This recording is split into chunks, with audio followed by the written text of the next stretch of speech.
ದುಡಿಯುವ ಜನರ ಬದುಕನ್ನು ರಕ್ಷಿಸುವಂತೆ ಕೇಂದ್ರ ಸರ್ಕಾರವನ್ನು ಒತ್ತಾಯಿಸಿ ತುರ್ವಿಹಾಳದಲ್ಲಿ ಸಿಐಟಿಯು ಸಹಿ ಸಂಗ್ರಹ ಆಂದೋಲನ ನಡೆಸಿತು. ಸದ್ಯ ಇಲ್ಲಿನ ಬಸ್ ನಿಲ್ದಾಣದ ಬಳಿ ನಡೆದ ಆಂದೋಲನಕ್ಕೆ ಸಿಐಟಿ ಮುಖಂಡ ಗೋಪಾಲಕೃಷ್ಣ ಅವರು ಸ್ವಾಮಿ ವಿವೇಕಾನಂದ ಅವರ ಭಾವಚಿತ್ರಕ್ಕೆ ಪುಷ್ಪಾರ್ಚನೆ ಹಾಗೂ ಸಿಹಿ ಮಾಡುವ ಮೂಲಕ ಚಾಲನೆ ನೀಡಿದರು. ಇದೇ ವೇಳೆ ಮಾತನಾಡಿದ ತಾಲೂಕು ಸಂಚಾಲಕ ಅನ್ವರ್ ಪಾಷಾ, ಕೇಂದ್ರದಲ್ಲಿ ಮತ್ತು ರಾಜ್ಯದಲ್ಲಿ ಕಾರ್ಮಿಕರು ಬಹಳಷ್ಟು ಶೋಷಣೆಗೆ ಒಳಗಾಗಿದ್ದಾರೆ ಅಂತ ಕಿಡಿಕಾರಿದ್ರು. ಹಿಂದೂ ಧರ್ಮ ನಮ್ಮ ಸನಾತನ ಧರ್ಮ ಅಂತ ಕೂಗ್ ಕೇಳುವಂತ ಜನ ಕೂಡ ಮೋದಿ ಮಾಡಲಿ ಅಂತವ. ಯಾರಿದ್ರು ಧರ್ಮ ದ್ರೋಹಿಗಳು? ನಾವ ಅವ್ರ ಹಿಂದೂ ಧರ್ಮದ ಶಾಸ್ತ್ರ ಪ್ರಕಾರವಾಗಿ, ನಮ್ಮದಲ್ಲ, ನಮ್ಮ ಶಾಸ್ತ್ರ ಅಲ್ಲ, ನಾವು ಹೇಳುವಂಥದ್ದಲ್ಲ. ಹಿಂದೂ ಧರ್ಮದ ಶಾಸ್ತ್ರ ಪ್ರಕಾರ ಒಬ್ಬ ದೇವಸ್ಥಾನದ ಪ್ರಾಣ ಪ್ರತಿಷ್ಠಾಪನೆಯನ್ನ ಮಾಡಬೇಕಾದವರು ಇವತ್ತು ಧರ್ಮಗುರುಗಳು. ಧರ್ಮಶಾಸ್ತ್ರ ಹೇಳ್ತಕ್ಕಿದು. ಈ ಧರ್ಮಶಾಸ್ತ್ರವನ್ನೇ ಮುರಿದು ಒಬ್ಬ ರಾಜಕಾರಣಿ ಮದುವೆ ಆಗಿದ್ರು ಹೆಂಡ್ತಿನ ಸೇರ್ಲಾರ್ದೆ ದೂರ ಇಟ್ಟು ಇವತ್ತು ಆತೊಬ್ಬನ ಪೂಜೆ ಮಾಡ್ತಾನ. ಹಿಂದೂ ಧರ್ಮದಲ್ಲಿ ಗೃಹಸ್ಥರಾದವನು ಯಾವಾಗಲೂ ಒಪ್ಪಂದೆ ಕುಂತು ಪೂಜೆ ಮಾಡ್ಲಿಕ್ಕೆ ಅನುಮತಿ ಇಲ್ಲ.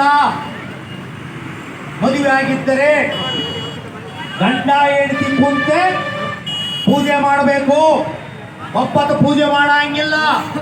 ಆದ್ರೆ ಇವತ್ತು ಅದು ಪೂಜೆ ಮಾಡಿದ್ರೆ ಹೂ ಅಂತ ಒಪ್ಪಿಬೇಕಂತೆ ಒಪ್ಪಿಸಾಕೈತೆ ನಮಗೆ. ಎಂತಹ ದಡ್ಡ ನಾವು ಹೂ ಅಂತೀವಿ ನಾವು.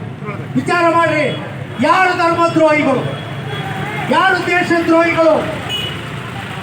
ಇದನ್ನ ಯಾರು ಹಿಂದೂ ಧರ್ಮದ ನೇತಾರರು ಅಂತಾರೋ ಅವರು ವಿಚಾರ ಮಾಡಬೇಕು. ಜೊತೆಗೆ ನಿಮಗೆಲ್ಲ ರಾಮಾಯಣ ಮಹಾಭಾರತಗಳನ್ನ ಓದಿಸ್ತಾರೆ, ಕತೆ ಹೇಳ್ತಾರೆ.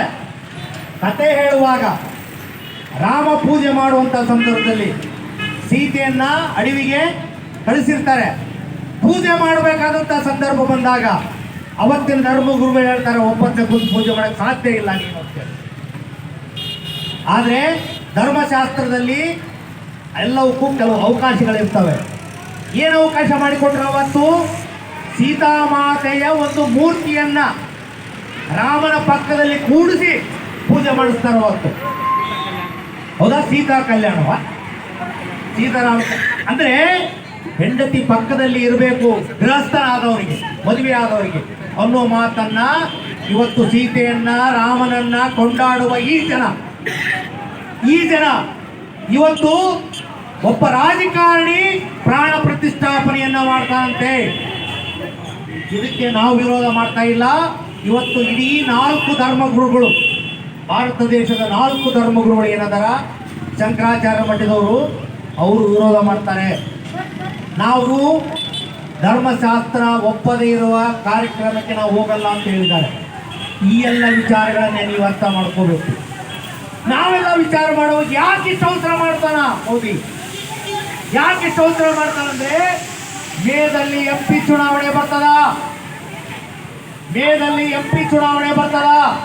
ನೀವೇನಾದರೂ ಇನ್ನು ಗುಡಿ ತಯಾರಾಗಿಲ್ಲ, ಗುಡಿ ತಯಾರಾಗಿ ಕಳಶ ಕೂತಿಲ್ಲ, ಕಳಶ ಇನ್ನೂ ಕಟ್ಟಿಲ್ಲ, ಆದ್ರೂ ಉದ್ಘಾಟನೆ ಮಾಡಕ್ ಹೊಂಟಾರ.